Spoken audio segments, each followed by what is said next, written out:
To pray, there's no angels where I go, only pieces that are broken, scattered dreams across the floor. I'm home. Alrighty, hello everybody. This is Kiru's show here. Now, whenever we last left off, Midoriya activated the Ultraviolet power battery, and he sent out 10 rings. However, only 2 of them remained on Earth. And he does want to talk with these new recruits.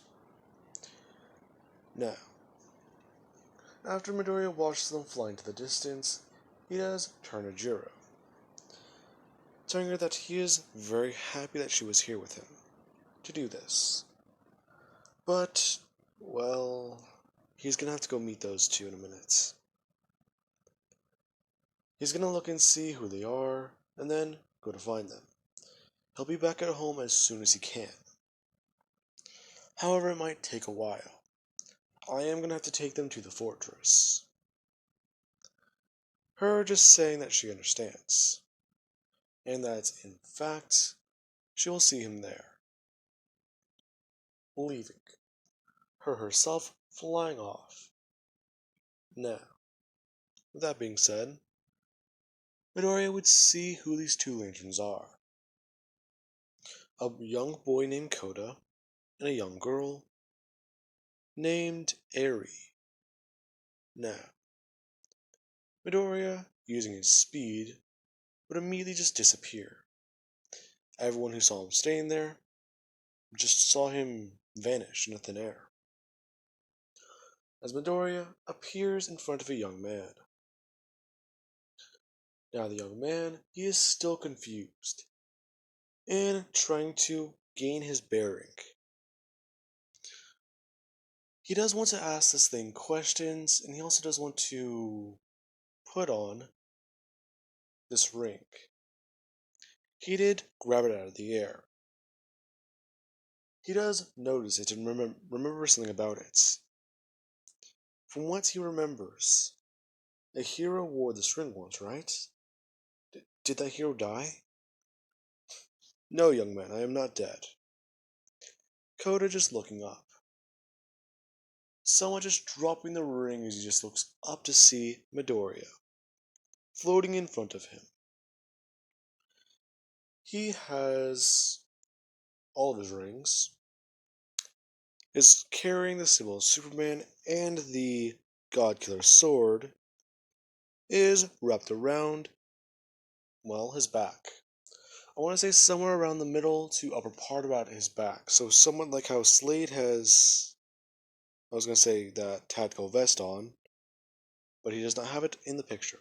Anyways, but Midoriya is basically just wearing the sword as if it's like that. Telling the young man that he is very surprised that a ring would pick 2 humans. Uh, uh, I'm, okay.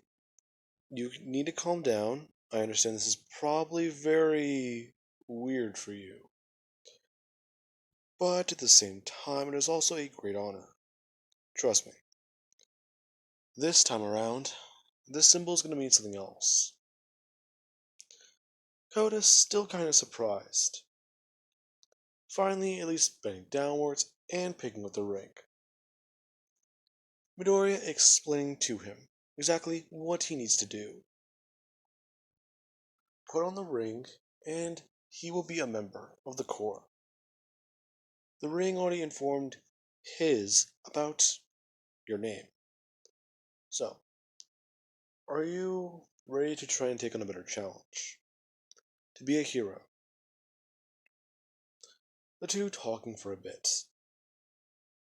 Midoriya getting to understand why Kota feels his shame. His shame was because of what happened to his parents. All that time ago. You had the fact that a man named Muscular murdered them. Killed them. And he tried to do it again whenever he was a bit older. At a place called the... was at the forest training camp. He only remembers a few things about it. In fact, he does actually still sometimes feel scared. Now, Deku would just tell Kota that fear is normal, and it's quite natural. What was it? You lost your parents. That's good. That's fine. Kota would just look at Deku, about to yell at him, before Midoriya does at least have a tear stream down his face, saying that growing up for him, things are different. He's quirkless. But look at him now. I had no power at all. And, surprise, surprise, I hardly knew my father. He worked overseas, and he almost died a lot of times in America because of villain attacks. Then you had my mother, who, instead of trying to comfort me or help me or try and do anything for me to get me out of that idea or that mindset, she herself fell into a deep, deep depression. She started drinking. In fact, it was almost a daily occurrence. It wasn't fun, nor was it good. Around the age of 10 to 11, I started training, and she didn't even bat an eye. I once spent an entire week chained up and tortured, losing hope and losing my willpower, just to find out, whenever I come back, she didn't even notice I was gone, let alone disappeared for that amount of time. Noria staring at him, and then continuing, saying that his mom, she was not perfect. In fact, she's still trying to make up for that. She's been sober for a long time. She stopped using those habits, and he knows his father now. But I still do remember my past. Those scars aren't easily forgotten. Along with that, what is it? You need to have hope, kid. But continue your story. Kota then just sang. He remembers whenever Muscular came to attack him. He was scared and he was frightened. However, that was whenever the multi-quirk person, he's not too sure who they were, but they came in to save him. They came in and they used 3 quirks. If not, I think she has more now. Really? Who was this girl? Well, what was it? She was in the class with the... what was his name? The yellow... not yellow. Orange Lantern guy. Huh. Okay, that's actually interesting then. But what do you mean? She had some sort of enhancement ability. She can also fly, increase the size of her hands, and, well, grow giants. Then she can use this weird substance thing. I'm sorry? What do you mean by substance? Midoriya just thinking for a second. Subconsciously, the sword manifesting and beginning to go down his arm, and beginning to go towards his hands. As Midoriya just holds it up, Kota staring at it and saying just like that. Midoriya asking for this girl's name. Kota then saying Kendo. That was her name. She was able to take down Muscular by growing huge, the size of Mount Lady, and then smashing him and shaking the entire forest.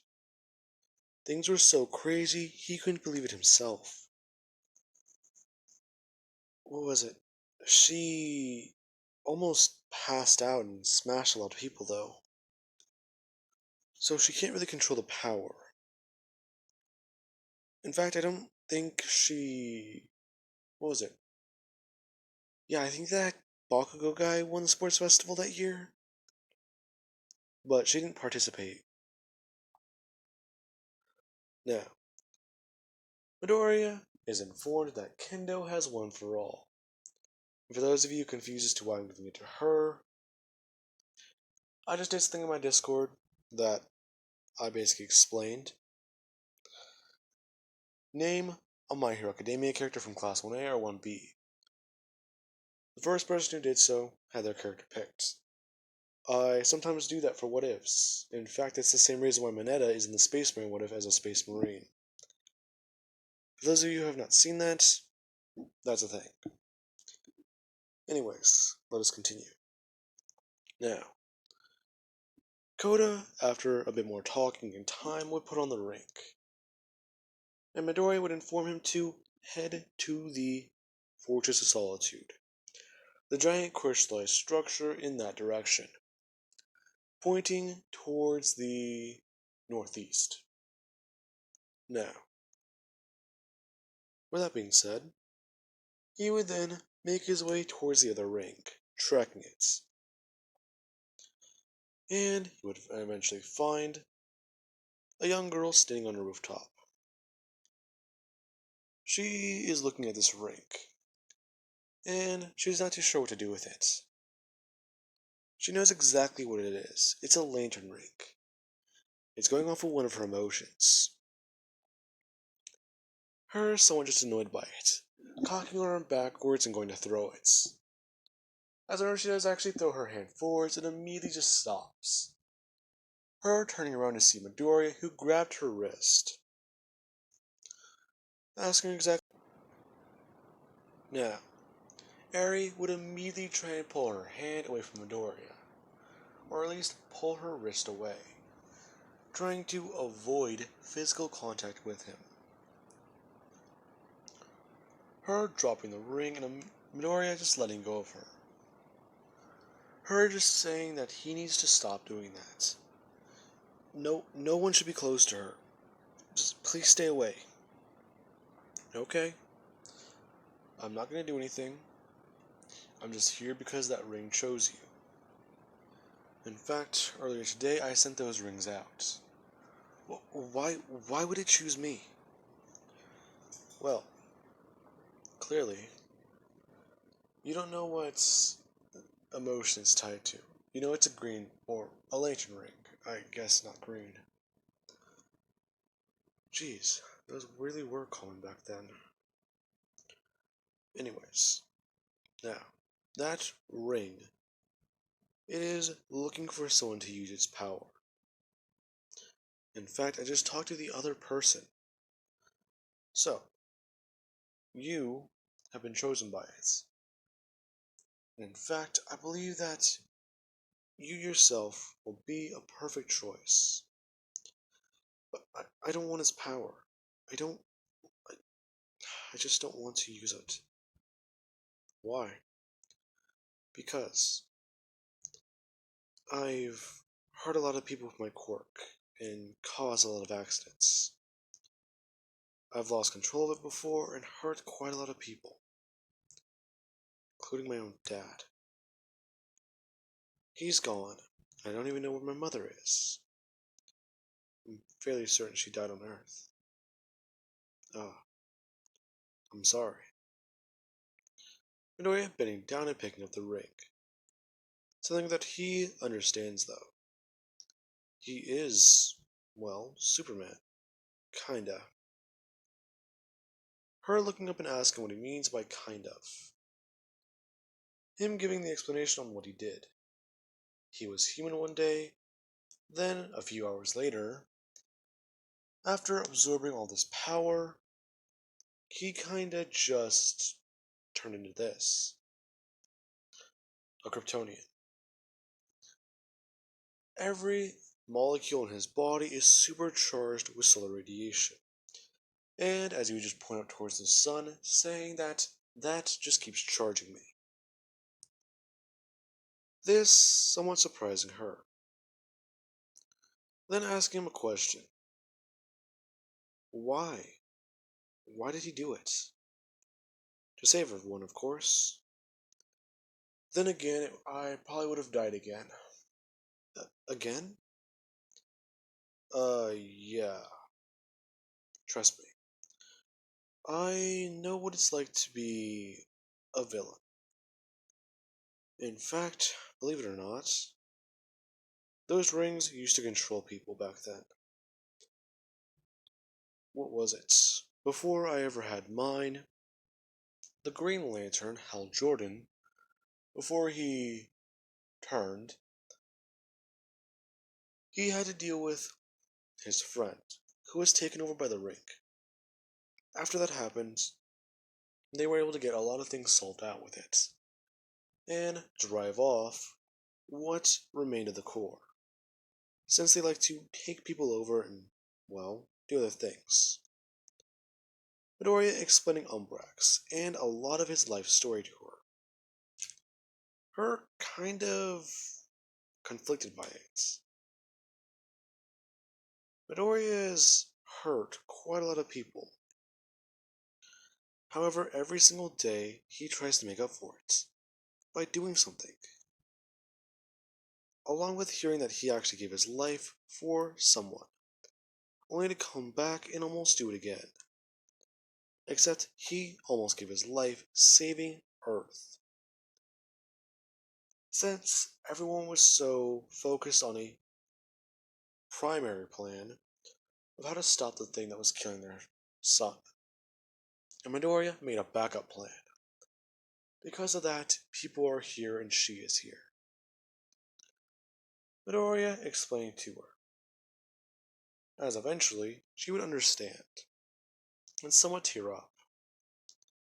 A man walking onto the rooftop, and seeing Arry crying, telling the man that he better step away from her and just not make any sudden movements. Midoriya turning around, and seeing a tall, dark-haired man with red eyes and a beard that is beginning to turn white, telling the man that it's okay and he is not doing anything wrong. In fact, he's just talking with his daughter. Trust me, she might as well be mine. I'm one of the only guys who would look after her after everything she's been through. In fact, I'm a specialist because of her ability. That and because not a lot of people do want to take on the task of trying to help her train her ability. In fact, she's still working on it. She's too afraid of it herself. Midoriya listening and understanding, saying that he understands. The ultraviolet power might as well be his own quirk. It is permanently bonded to him. Even whenever he died, it believed itself to be him. Eventually, though, Arry would pick up the ring and make her way towards the Fortress of Solitude. I almost just drew a blank there. Now, with that being said, Midoriya would head over. And for the next following weeks, would begin to train the new lanterns. The other 8 from space, they weren't really too sure what to make of this. And one of them did at least recognize the core and try and report it to their planets. Their planet then reporting it to a galactic authority, which then turned around and tried to accuse this man of a war crime for being associated with a extinction level threats. Yeah. Midoriya, he tried to be a bit more diplomatic with it, having to come to the planet himself and go on a trial. He had to do this quite a lot, and eventually it got annoying. Especially after they found out that he plans on murdering and taking down Darkseid, and that he is trying to create a police force for the universe once again. He is also trying to bring back the Green Lantern Corps, and find Parallax. Any information any species can provide would be very useful. Now, with that being said, eventually Midoriya is at the Hall of Justice, the Fortress of Solitude, and he is currently training all these lanterns as they are all fighting. Midoriya is sparring off against every one of them, and he is currently only using one emotion. He is using his hope. He's using hope to try and actually fight against everyone, as he has no other ring on. He's only a blue lantern at this point, moving around and actually dodging around everyone, getting them to try and create constructs. All of them doing so and trying to attack against Midoriya. Midoriya explaining to them and emphasizing exactly how they have to work together and fight. Use their powers and try and take him down. Be more coordinated as he smashes through a construct and runs forwards. The rules for the battle are simple. If he takes off their rings, then they lose. Since eventually, if you are in space, that would be a death sentence. As he does actually take off 5 of the cores, 5 of the lantern rings, then drop them to the ground. That being whenever, he does the same to the other 5. And tells them that they were doing very well today.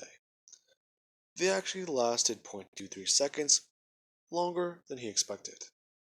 So, there's nothing to be ashamed of though. I do expect you guys to be better. Since, well, after getting everything sorted out, I do believe that I can send out another batch of rings, asking people if they would like to accompany him and see it happen. As he begins to make his way through this area, quite a lot of people walking past him. The Fortress of Solitude isn't really a fortress anymore, nor is it only for Kryptonians. This place will be where they show off Kryptonian history and other things. Along with that, they are using some technology and making a shop here. It will be functioning as a temporary Justice League headquarters. Now, with that being said, Midoriya and everyone would fly off towards the Ultraviolet Core and watch as Midoriya just send out 10 more rings, along with a pre-recorded message on each one, explaining everything. His story, what happened, and showing the trials he has gone through, along with the efforts he wants to show off, so as to not get him confused with Umbrax. Now, with that being said, along with that, back in the, well, fortress, I guess I can just call it, someone is actually working on reverse engineering that technology that Lobo had. His ship and the bike were amazing, and she can't believe that she's one of the engineers who get to work on it. Now she's taking apart the entire thing, reverse engineering it, and actually creating different technologies out of it. Hopping onto a bike and beginning to drive off. Hauling ass out of the fortress, she begins to make her way through the terrain. Now, with that being said, let us cut to 1 week later, or 1.5. The situation right now is beginning to get a bit more yikes. Jiro is expecting to deliver her baby anytime soon, and Midoriya is beginning to get a bit nervous. He's been trying to focus on rebuilding a core, trying to get another one operational, and trying to teach everyone. The stress is starting to get to him a little bit. Along with that, things are about to get a lot more complicated. Now, that being the understatement of the year, is sorta just saying something. Now, the reason why things are getting more complicated is because Midoriya has received a bit of a message.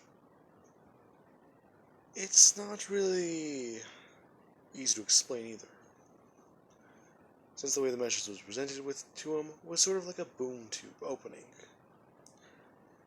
and someone stepping out, telling him and explaining to him that their leader would like to talk with him.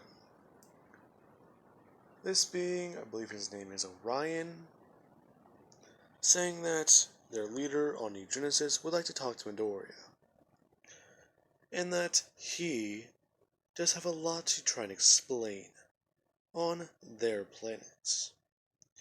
They will be giving him a trial, and it will be fair. Midoriya, somewhat just looking at this man, and saying that he will accept the terms as he goes to walk through. Midoriya understands what New Genesis is, and exactly how things operate there. This being whenever quite a few people do actually step in. Shit started going wrong in the Hall of Justice, or the now Hall of Justice, if I can properly say it, but properly say it. Whenever the boom tube opened up, people started to go a bit crazy, thinking that Darkseid was attacking. Quite a lot of heroes do step up, and actually go to face off against Orion. Midoriya basically just bringing his hand up and telling everyone that it is quite alright. He already knows what this is about. He is going to be going to trial on their planet, and if things do go wrong, people will need to stay behind and protect the others. Protect each other. Quite a lot of people arguing that they are not letting him step foot on a planet like that alone. Midoriya reluctantly accepting, since Sarah is one of the people standing there, and trying to convince her, yeah, that would probably take about 10 to 20 years. Especially since he can't try and trick her or deceive her. Now, with that being said, Midoriya and quite a lot of few other people and other heroes would walk through this portal and see New Genesis, as Midoriya is put in chains by Orion, then being taken to their leader and awaiting his trial. A lot of people do want to see how he pleads, let alone his response, since a lot of them do think that he is building his own army. And during the trial, things are a bit heated. Midoriya has at least, he thinks, encountered their species before. Meaning that, yeah, pissing in their cornflakes wasn't really the best he can do. Especially whenever you do it more than once. So, yeah, his trial would be a bit unfair, being told that he will have a trial by combat, and they will face off against someone who will possibly be a fair opponent for him. However, he will not be able to use his rings. He will have to use the weaponry already inside of the arena. Now, with that being said, I do hope you guys enjoyed, and have an amazing night. I'll catch you guys in the next part.